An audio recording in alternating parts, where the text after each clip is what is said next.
బాగుంటుందా? ఇంకా నీది అవ్వలేదు ఎట్లా భోజనం? అంత చెమటలు కక్కేస్తున్నావా?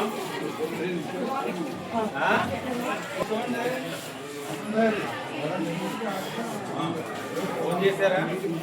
అయిపోయిందా? ఫుడ్ తింటున్నావా? తినాలి, అదే ఆరోగ్యానికి.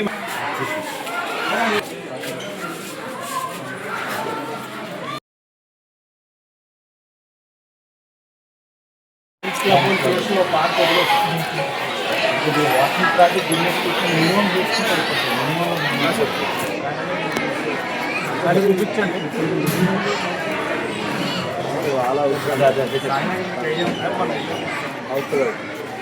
రోడ్ ఇచ్చారు, మీరు ఉన్నారు కదా పార్కింగ్ కన్వర్ట్ ఇది వేస్ట్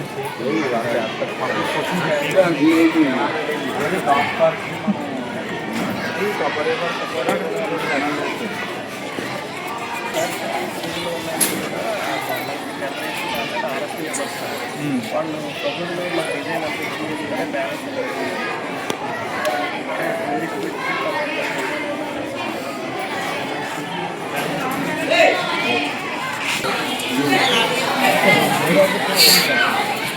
త్వరగా అదే 24th వాటికి నేను హైదరాబాద్ వచ్చిందో తీసుకెళ్తాను.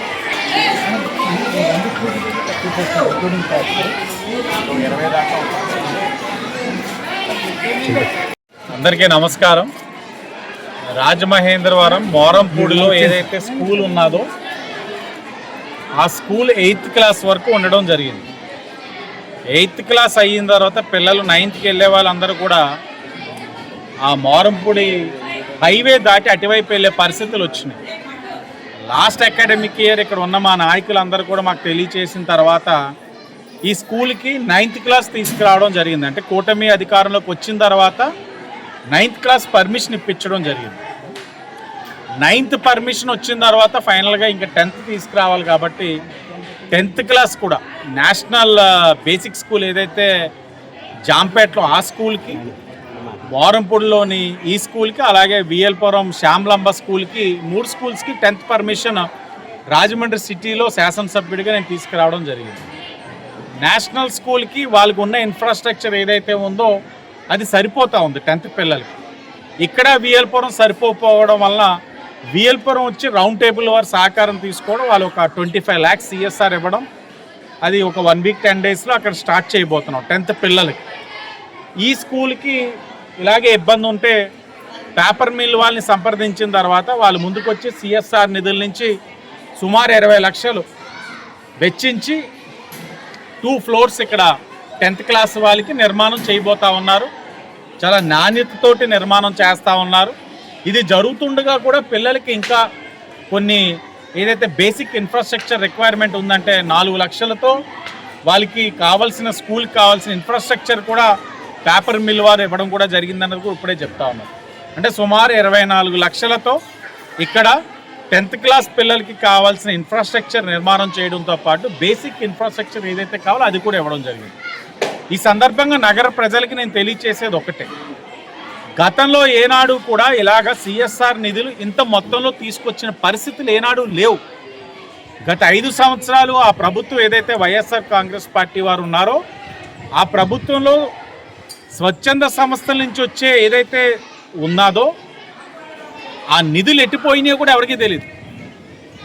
ఒక్కటంటే ఒక్కటి ఒక మంచి సోషల్ కాజ్కి వాడేమన్నది చెప్పుకునే దగ్గర విధంగా అవి ఏది కూడా చేయలే.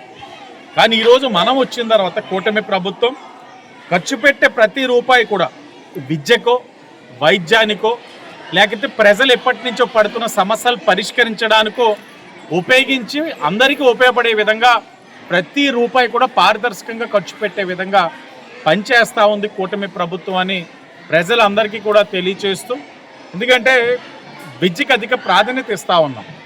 మనం మంచి ఇన్ఫ్రాస్ట్రక్చర్ ఇచ్చి ఇక్కడే మనం 10th క్లాస్ నిర్మాణం చేసుకున్నట్లయితే పిల్లలు ఇక్కడ వరకు చదివితే పిల్లల తల్లిదండ్రులకి ముందు కాస్త మనశ్శాంతిగా ఉంటుంది.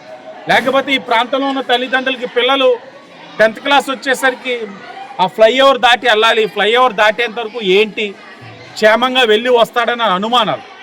కానీ ఈరోజు వాళ్ళ ప్రాంతంలోనే 10th వరకు ఉందనంటే మనశ్శాంతిగా వెళ్తారు, క్షేమంగా ఇంటికి వస్తారన్న భావన ఉంటుంది.